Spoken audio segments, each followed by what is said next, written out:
بہت پرانی بات ہے کہ ملک بہارستان کی ایک بستی میں ایک غریب کمر بخت رہتا تھا۔ وہ سارا دن محنت کر کے مٹی کے برتن بناتا اور شام کو اپنے گدھے پر وہ برتن لاد کر شہر میں بیچتا۔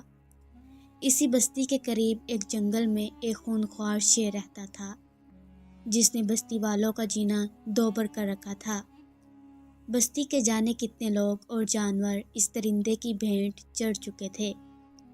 ایک روز کمہار اپنے کام سے تھکا ہارا واپس آیا۔ تھکن کی وجہ سے اس نے گدھے کو جھونپڑی کی بجائے صحن میں باندھ دیا اور خود سونے چلا گیا۔ دوسری طرف شیر جنگل میں اپنے شکار کی تلاش میں نکلا تو اچانک ایک زبردست طوفان آ گیا۔ ہوا اتنی تیز تھی کہ درخت اپنی جڑوں سے اکھڑ کر گرنے لگے۔ شیر نے شکار بھول کر طوفان سے بچنے کے لیے چھت کی تلاش شروع کر دی۔ اسے قریب ایک پرانی خالی جھونپڑی نظر آئی۔ وہ وہاں چلا گیا اور سو گیا۔ دوسری طرف تیز بارش کی آواز نے کمہار کی آنکھ کھول دی۔ اسے اچانک یاد آیا کہ اس نے اپنے گدھے کو درخت کے نیچے باندھ رکھا تھا۔ وہ بیچارہ تو بارش میں بھیگ رہا ہوگا۔ پھر وہ جھونپڑی سے باہر نکل آیا تاکہ اپنے گدھے کو دیکھ سکے اور بارش سے بچانے کے لیے اسے باڑے میں لے آئے۔ لیکن جب وہ صحن میں درخت کے نیچے پہنچا تو دیکھا کہ گدھا غائب ہے اور وہاں صرف ایک زنجیر پڑی ہوئی ہے۔ لگتا ہے میرا گدھا زنجیر کھول کر بارش سے بچنے کے لیے جنگل کی طرف بھاگ نکلا ہے۔ لیکن وہ مجھ سے بچ کر کہاں جا سکتا تھا؟ وہ ایک جھونپڑی سے نکل کر دوسری جھونپڑی میں پناہ لے لیا ہوگا۔ وہ بارش میں گدھے کی تلاش میں جنگل کی طرف چل پڑا۔ وہ بارش میں بھیگتا ہوا ایک ہی طرف جا رہا تھا۔ 1 گھنٹہ گزرنے کے بعد وہ ایک سنسان جھونپڑی کے پاس پہنچا۔ آسمان پر تیز بجلی چمک رہی تھی جس کی وجہ سے روشنی ہو رہی تھی۔ اسی روشنی میں اس نے دیکھا کہ دروازے کے ایک طرف ایک جانور سویا ہوا ہے۔ کمہار چلا اٹھا۔ مل گیا، میرا اڑیل گدھا یہاں آرام سے سو رہا ہے۔ میں جنگل میں تمہیں ڈھونڈتے ڈھونڈتے 1 گھنٹے سے مارا پھر رہا ہوں۔ دراصل یہ وہی خونخوار شیر تھا جس نے بارش سے بچنے کے لیے اس جھونپڑی میں پناہ لی تھی۔ کمہار نصیب بختہ نے اندھیرے کی وجہ سے اپنے گدھے اور شیر میں کوئی فرق محسوس نہیں کیا اور غصے میں آ کر اس کے سر اور کندھے پر 2-4 ہاتھ مار دیے۔ پھر ایک ہی چھلانگ مار کر اس کی پیٹھ پر سوار ہو گیا۔ اس خوف سے اس نے پھندا سخت کر لیا تاکہ راستے میں کہیں یہ بھاگ نہ جائے۔ وہاں سے نکلتے ہی کمہار نے چیخ کر کہا، بڑے ضدی اور بے وقوف جانور ہو، تم نے زنجیر کھول کر بھاگنے کی ہمت کیسے کی؟ اب تم اتنے دلیر ہو گئے ہو کہ گھر سے بھاگ نکلے اور میں تمہارے پیچھے اندھیرے میں مارا پھرتا ہوں۔ میری بات کان کھول کر سن لو، اگر دوبارہ بھاگنے کی کوشش کی تو تمہیں چارے میں زہر ملا کر کھلا دوں گا۔ یہ سن کر شیر کانپ گیا اور اس کے حوصلے ٹوٹ گئے۔ اس نے سوچا کہ اگر میں اس کی بات نہیں مانتا تو یہ مجھے واقعی مار نہ دے۔ بہتر یہ ہے کہ اس کا حکم مان لیا جائے۔ جنگل اور بارش میں دوڑتے ہوئے شیر بہت خوفزدہ تھا کہ یہ میں کس مصیبت میں پھنس گیا۔ اسے اپنی گردن میں رسی کا پھندا بہت زیادہ مضبوط محسوس ہوا۔ آخرکار وہ جنگل کے کنارے ایک جھونپڑی کے سامنے رکا۔ کمہار نے اسے گھر کے اندر داخل کیا اور صحن میں درخت کے ساتھ زنجیر سے آدھی رات کو باندھ کر سو جانے کے لیے اندر چلا گیا۔ صبح ہوئی تو بستی کے لوگ کمہار نصیب بختہ کے گھر کے سامنے سے گزرنے لگے۔ اچانک انہوں نے درخت سے 1 قدم آگے شیر کو زنجیر میں بندھا ہوا دیکھا۔ سب حیران رہ گئے۔ یہ خبر دیکھتے ہی دیکھتے پورے گاؤں میں آگ کی طرح پھیل گئی کہ کمہار نصیب بختہ نے زندہ شیر پکڑا ہے۔ گاؤں والے اس کے گھر کے سامنے اکٹھے ہو گئے، شیر کو دیکھنے لگے اور اس کی بہادری کی بہت تعریف کی۔ انہوں نے کمہار نصیب بختہ کی دلیری کی زیادہ تعریف اس لیے کی کیونکہ یہ شیر ان کی بکریوں اور بھینسوں کو کھا گیا تھا۔ لوگوں نے شیر کو مارنے کی بہت کوشش کی مگر ہر بار ناکامی کا سامنا کرنا پڑا۔ کمہار نصیب بختہ نے لوگوں کو بتایا کہ اس نے کوئی بڑا کام نہیں کیا، وہ تو اپنے گمشدہ گدھے کو پکڑ کر گھر لے آئے ہیں۔ وہ لوگوں کی باتیں سن کر بالکل بھی نہیں سمجھ سکا کہ گدھا شیر میں کیسے تبدیل ہو گیا، لیکن جب کمہار نے اپنے گدھے کی جگہ واقعی شیر کو بندھے ہوئے دیکھا تو وہ خوف سے بے ہوش ہو کر گر پڑا۔ اس کی بیوی نے بڑی مشکل سے اسے ہوش میں لایا اور اس کی بہادری کی خوب تعریف کی۔ اسی ملک بہارستان کا بادشاہ دارا گل ہمسایہ ملک داغستان کے روزانہ کے حملوں سے بہت پریشان تھا۔ ان کے درمیان لڑائی شروع ہو چکی تھی۔ داغستان کا بادشاہ اورنگ شجاع بہت طاقتور تھا اور وہ بہارستان کے کافی علاقے ناجائز طریقے سے اپنے قبضے میں لینا چاہتا تھا۔ بادشاہ دارا گل نے اپنی فوج کو تیار رہنے کا حکم دیا، لیکن اسے یہ بھی معلوم تھا کہ دشمن کی فوج کئی گنا زیادہ اور طاقتور ہے۔ انہیں ایک ایسے ہیرو کی تلاش تھی جو اپنی فوج کو صحیح طریقے سے چلا سکے تاکہ دشمن کو ہمیشہ کے لیے بھگا دیا جا سکے۔ اس نے فوراً اپنے وزیر اور مشیروں کو بلایا۔ ان میں سے ایک وزیر جس کا نام فتح جنگ تھا کو اچانک یاد آیا کہ کمہار نصیب بختہ تو بہت دلیر اور بہادر انسان ہے جس نے اکیلے شیر کو پکڑ لیا تھا۔ اس نے بادشاہ دارا گل کے حضور ساری کہانی بیان کر دی اور کہا کہ نصیب بختہ ہی ایک ایسا آدمی ہے جو ہماری فوج کی صحیح طرح سے کمان کر سکتا ہے اور ہم اپنے دشمن کو شکست دینے میں کامیاب ہو جائیں گے۔ بادشاہ دارا گل نے فوراً ایک پیغام نصیب بختہ کے گھر بھیجا۔ جب نصیب بختہ کو پتہ لگا کہ اسے فوج کا سپہ سالار بنایا جا رہا ہے تو وہ حیران رہ گیا۔ پھر پیغام کے ساتھ تیار ہو کر بادشاہ دارا گل کے شاہی محل پہنچا۔ بادشاہ نے اس کی خوب خاطر مدارت کی اور اسے اگلے دن دوبارہ آنے کا حکم دیا۔ نصیب بختہ کی سٹی گم ہو گئی کہ میرے ساتھ کیا ہو رہا ہے، کہاں میں کمہار نصیب بختہ اور کہاں فوج کا سپہ سالار۔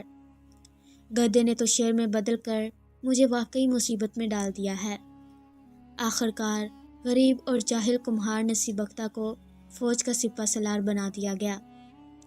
اس نے تو کبھی خواب میں بھی تلوار نہیں اٹھائی تھی اور نہ ہی کبھی گھوڑے پر سوار ہوا تھا، اور جب وہ گھر آیا تو شیر پر ٹوٹ پڑا۔ تم گدھے سے شیر کیسے بن گئے؟ یہ ساری مصیبت تمہاری وجہ سے آئی ہے۔ نہ تم گدھے سے شیر بنتے اور نہ میں کمہار سپہ سالار بنتا۔ اس کی بیوی اپنے خاوند کی بات سن کر کہنے لگی، کیوں بیچارے شیر کو کوستے ہو؟ اس کا قصور نہیں ہے۔ نصیب بختہ، تمہارے تو وقت جاگ اٹھے ہیں۔ خدا کا شکر ادا کرو جس نے تمہیں سپہ سالار بنا دیا۔ لگتا ہے ہمارے دن پلٹنے والے ہیں۔ ہمت نہ ہارو، خدا ہماری مدد ضرور کرے گا، وہ بڑا ہی کارساز ہے۔ سپہ سالار نصیب بختہ تیار ہو کر بیوی کے ساتھ شاہی محل پہنچا۔ بادشاہ دارا گل اس سے مل کر بہت خوش ہوا۔ اس کی اچھی طرح خاطر مدارت کی۔ بادشاہ نے اسے فوج کی کمان سنبھالنے کا حکم دیا اور کہا، ہمسایہ ملک کا بادشاہ اورنگ شجاع جنگی تیاریاں کر رہا ہے۔ وہ آئے روز ہمارے علاقے پر ناکام حملے کرتا رہتا ہے اور منہ کی کھاتا ہے۔ ہماری فوج بھی جنگ کے لیے تیار ہے، تم اس کی صحیح طور پر کمان کر سکتے ہو۔ کل صبح دشمن کے سپاہی ہماری طرف بڑھیں گے، تم فوج کے ساتھ مل کر دشمن کو چھٹی کا دودھ یاد دلا دو تاکہ وہ دوبارہ ادھر کا رخ نہ کر سکیں۔ کمہار سپہ سالار نصیب بختہ اور اس کی بیوی کے رہنے کے لیے بادشاہ دارا گل نے ایک شاندار مکان تیار کروایا جس میں ایک استبل بھی تھا۔ وہاں ایک طاقتور سیاہ گھوڑا تھا جو اسے میدان جنگ میں لے جانے کے لیے تیار کھڑا تھا۔ کمہار سپہ سالار کو ساری رات نیند نہیں آئی۔ وہ بہت پریشان تھا کیونکہ اسے گھڑ سواری نہیں آتی تھی۔ اس نے سوچا کہ اگر میں گھوڑے سے نیچے گر گیا تو سب مجھ پر ہنسیں گے اور کہیں گے کہ فوج کا سپہ سالار گھوڑے سے نیچے گر گیا۔ میں صبح سویرے اٹھ کر گھوڑے پر سوار ہونے کی کوشش کروں گا، سپہ سالار نے کہا۔ صبح ہوئی تو اس نے اپنی بیوی کو جگایا۔ وہ دونوں استبل میں گئے جہاں ایک خوبصورت گھوڑا بندھا ہوا تھا۔ سپہ سالار نصیب بختہ نے کہا، یہ گھوڑا تو بہت لمبا ہے، میں اس پر کیسے سوار ہوں گا؟ اس کی بیوی نے مشورہ دیا، یہ میز گھوڑے کے قریب رکھ لو اور اس پر پاؤں رکھ کر اس کی پیٹھ پر سوار ہو جاؤ۔ سپہسالار نے میز کی مدد سے گھوڑے پر چڑھنے کی کوشش شروع کر دی۔ کافی مشکلات کے بعد وہ گھوڑے پر چڑھنے میں کامیاب ہو گیا۔ اسے محسوس ہوا کہ اوپر چڑھنے میں بہت پھسلن ہے۔ سپہسالار نے اپنی بیوی سے کہا، میرے دونوں پاؤں رکاب کے ساتھ باندھ دو، کہیں ایسا نہ ہو کہ میں رستے میں ہی گر جاؤں۔ اس کی بیوی نے کہیں سے رسہ تلاش کیا اور خاوند کے پاؤں کو رکاب سے باندھ دیا۔ پھر رسی کو گھوڑے کے نیچے لے جا کر دونوں رکابوں کو آپس میں باندھ دیا۔ کمہار سپہسالار نصیبختہ کی بیوی نے ایک کمال یہ دکھایا کہ اس نے خاوند کی کمر کو رسی سے اچھی طرح لپیٹا اور اسے زین کے ساتھ باندھ دیا تاکہ وہ گر نہ جائے۔ نصیبختہ نے کہا، اب میرے ہاتھ بھی گھوڑے کی گردن سے باندھ دو۔ منہ زور گھوڑا استبل سے باہر نکلنے کے لیے بےتاب تھا۔ اس سے پہلے کہ کمہار کی بیوی اس کی گردن سے رسی باندھتی، گھوڑا اچانک اچھلا اور باہر نکل گیا۔ اب صورتحال یہ تھی کہ کمہار نصیبختہ گھوڑے کی پیٹھ پر ایک بوڑی کی طرح بیٹھا ہوا تھا، صرف رسیوں کی مدد سے نیچے گرنے سے بچا ہوا تھا۔ اس نے گھوڑے کی گردن کو مضبوطی سے پکڑ رکھا تھا اور خدا سے گر گرا کر دعا مانگ رہا تھا، اے میرے خدا، تو نے مجھے کمہار سے فوج کا سپہ سالار بنا دیا۔ اس ملک کی حفاظت اور میری عزت تیرے ہاتھ میں ہے۔ میں تو ایک جاہل اور گنوار انسان ہوں۔ اپنی مہربانی سے میری مدد فرما اور مجھ کمزور انسان کی جان بھی بچا دے۔ سیاہ گھوڑا بڑی تیزی سے گلیوں میں بھاگ رہا تھا۔ اس نے شہر کی طرف جانے والے دروازوں کو اپنے سر سے توڑ پھوڑ دیا اور دروازہ کھل گیا۔ کھیتوں کی طرف وہ نکل گیا۔ اس نے ندیاں اور باریں پار کی۔ اب سپہ سالار کمہار کا گھوڑا میدان جنگ کی طرف آ گیا اور دشمن کے خیموں کی طرف بڑھنے لگا۔ اسے پتہ چل گیا تھا کہ گھوڑا کس طرف جا رہا ہے۔ اس نے گھوڑے کو روکنے کی بہت کوشش کی مگر بے سود۔ جب کمہار کا گھوڑا ایک درخت کے قریب سے گزرا تو اس نے درخت کی ایک شاخ پکڑ لی۔ وہ اس طرح سے گھوڑے کو روکنا چاہتا تھا۔ کمہار نصیبختہ نے درخت کی شاخ کو اتنی زور سے پکڑا کہ درخت کی موٹی شاخ ٹوٹ کر اس کے ہاتھوں میں آ گئی۔ بھاگتے بھاگتے اس نے اگلے درخت کو بھی ایسے ہی پکڑا۔ شاخ اسی طرح ٹوٹ کر اس کے ہاتھ میں آ گئی۔ دشمن کے کیمپوں کے باہر ایک سپاہی یہ منظر دیکھ رہا تھا۔ اس نے اپنے دشمن کی طرف سے ایک سوار کو دیکھا جو اپنے ہاتھوں سے درختوں کو توڑتا ہوا بڑی تیزی سے ان کی طرف بڑھ رہا تھا۔ وہ سمجھ گیا کہ یہ وہی سپہ سالار ہے جس نے زندہ شیر کو پکڑا تھا اور اب یہ حملہ کرنے کے ارادہ سے ہماری طرف بڑھتے ہوئے درختوں کی شاخیں توڑنا شروع کر دیا ہے۔ اگر اس نے ہمیں بھی درخت کی شاخوں کی توڑنا شروع کر دیا تو سپاہیوں کی ہڈیاں ہوا ہو جائیں گی۔ معلوم ہوتا ہے کہ سپہ سالار کوئی خاص آدمی ہے۔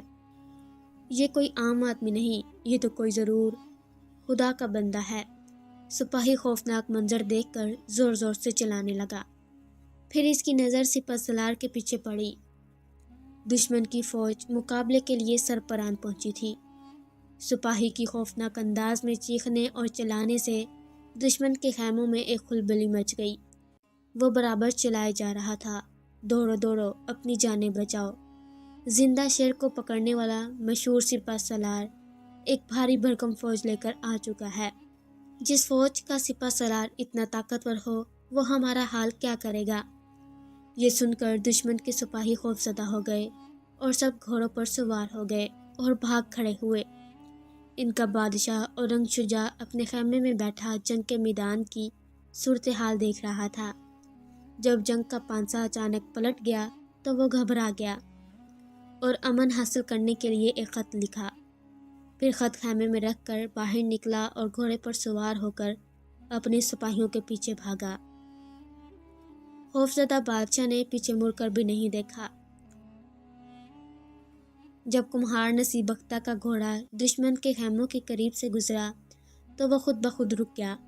اس نے کانپتے ہاتھوں سے رکاب سے اپنے پاؤں کھولے تو گھوڑے سے نیچے گر پڑا۔ یہ تو خدا کا کرم تھا کہ وہ گھوڑے سے نیچے گر گیا، کسی نے گرتا ہوا نہیں دیکھا۔ اس نے دشمن کی طرف نظر دوڑائی۔ وہ سب دم دبا کر بھاگ چکے تھے۔ جب وہ بادشاہ کے خیمے میں داخل ہوا تو اس کی نظر ایک خط پر پڑی جو اس نے جیب میں رکھ لیا۔ سپہ سالار نصیب بختہ پیدل ہی گھر کی طرف روانہ ہو گیا۔ راستے میں لوگوں نے اسے دیکھا تو وہ ادب سے جھکنے لگے۔ جب وہ گھر پہنچا تو اس نے بیوی کو جیب سے خط نکال کر دیتے ہوئے کہا، یہ خط بادشاہ داراگل کے پاس شاہی محل میں لے جاؤ، اور ہاں، ایک بات، میری بات اچھی طرح سن لو، خدا نے ہماری عزت رکھ لی ہے۔ میں اپنی آئندہ زندگی میں گھوڑے کی پیٹھ پر نہیں بیٹھوں گا۔ خط بادشاہ کو دے دو۔ اس میں کیا لکھا ہے یہ تو میں نہیں جانتا۔ ہاں، بادشاہ کو یہ ضرور بتا دینا کہ دشمن ڈر کر بھاگ گیا ہے اور واپس ہمارے ملک کی طرف کبھی میلی آنکھ سے نہیں دیکھے گا۔ میں اب سونے جا رہا ہوں، میرا جوڑ ہل گیا ہے، گھوڑے نے میری ہڈی پسلی ایک طرح کی ہے۔ کمہار سپہ سالار نصیب بختہ کی بیوی خط لے کر شاندار محل کی طرف روانہ ہو گئی۔ جب بادشاہ داراگل نے دشمن بادشاہ اورنگ شجاع کا خط پڑھا تو اس نے اپنے نئے سپہ سالار کی بہت تعریف کی اور کہا، آپ کا خاوند اس وقت کہاں ہے؟ کمہار کی بیوی بولی، حضور، وہ بہت تھکا ہوا ہے اور گھر میں آرام کر رہا ہے۔ اگر آپ کہیں تو میں اسے جگا دوں اور آپ کی خدمت میں بھیج دوں۔ بادشاہ نے کہا، نہیں، اسے مت جگاؤ، آرام کرنے دو، صبح ہمارے پاس بھیج دینا، ہم اسے انعام دیں گے۔ کمہار کی بیوی بولی، جی بہت اچھا جناب، اور وہاں سے چل دی۔ صبح ہوئی تو کمہار سپہ سالار نصیب بختہ پیدل ہی گھر سے روانہ ہو گیا۔ گلیوں میں لوگ اس کے استقبال کے لیے رنگ برنگی جھنڈیاں لگا رہے تھے۔ وہ جانتے تھے کہ اس سپہ سالار نے دشمن کو مار بھگایا ہے۔ ہمارے سپہ سالار میں کتنی سادگی ہے، گھوڑے پر سوار ہونے کی بجائے پیدل ہی شاہی محل جا رہا ہے۔ لوگ آپس میں باتیں کر رہے تھے۔ کمہار سپہ سالار نصیب بختہ شاہی محل میں پہنچا تو بادشاہ داراگل نے اسے بڑی عزت سے اپنی قریب والی کرسی پر بیٹھنے کا شرف بخشا۔ وہ دونوں کچھ دیر آپس میں باتیں کرتے رہے۔ اس کے بعد بادشاہ داراگل نے اسے ڈھیروں انعامات سے نوازا۔ ملک میں امن ہو گیا، لوگ خوشحال ہو گئے۔ دشمن ملک کے بادشاہ نے دوبارہ کبھی حملہ کرنے کی جرأت نہ کی۔ دوستو، یہ کہانی آپ کو کیسی لگی؟ کمنٹس میں اپنی رائے کا اظہار ضرور کیجیے گا، اور ہمارے چینل کو سبسکرائب کرنا نہ بھولیں۔ ویڈیو دیکھنے کا بہت بہت شکریہ۔